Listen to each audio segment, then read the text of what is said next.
Right, good morning, Canada. Today, we're looking at a story that's been making headlines, not just in Toronto, but right across the country for a while now. Bike safety. With me right now is Ben and Priya. Do you feel Toronto's safe for bikers?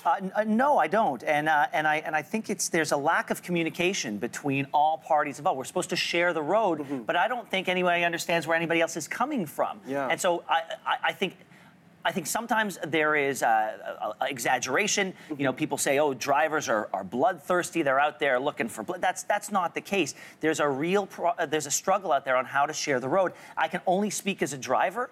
I feel the stress when I drive. I have to assume every single time I get behind the wheel that every cyclist and pedestrian will break every single rule of the road every time we have an interaction. And the moment that I assume that they will respect the rules of the road, that's the moment that I'm going to hit somebody. That's an interesting take. I'm sure cyclists and pedestrians feel the same way about drivers. Priya, is this the same sentiments that are being felt in Halifax? I know you were there before. That's right, yeah, and there was a big conversation going on about adding more protected bike lanes in the city. And one of the biggest concerns was sort of choosing between, you know, parking spots and bike lanes, because parking is already a huge problem in downtown Halifax. And the decision eventually was, let's add some protected bike lanes, but they are getting rid of 55 parking spots. So I think a lot of cities go through the struggle of trying to balance supporting cyclists with also, you know, making sure the resources are there for drivers too. And we're going to touch on Halifax because we're using that as one of our cities that we're going to compare. But according to a new Forum research poll, a majority of Toronto residents don't believe the city's streets are safe for cyclists. This is quite interesting.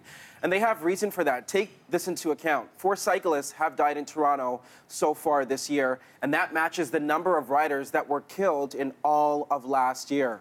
As of November, Toronto had 643 kilometers of bike routes, nearly half of which were consisted of signed routes on the pavement with markings. But get this, only 37 kilometers of those protected bike lanes were actually protected. So what do I mean by protected? I'm talking about with pillars or planters which are separated from traffic, so you're not interacting with vehicle traffic as a cyclist. Now, we know that we've seen a spike in pedestrian deaths in Toronto. Also, we're seeing this with cyclists. So Toronto City Council in 2016, they did approve a road safety plan called Vision Zero, which aims to completely eliminate traffic deaths.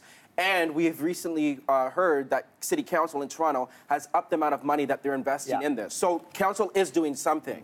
But what are other cities in this country doing? For example, Montreal. It is known as the cycling capital of Canada. Why do you ask? Because they have the most amount of protected bike lanes, like per capita. I mean, they have nearly 850 kilometers of bike lanes. Wow. Nearly 350 of those are protected, separated from traffic. So we actually see less cyclist deaths in Montreal compared to all other cities. And in fact, citizens there, they actually favor bike lanes. We talked about Halifax. I definitely want to get to that model. Like you said, Priya, they recently, City Council, decided to add more. Over the last decade, the number of bike lanes have grown from 15 kilometers to just over 100.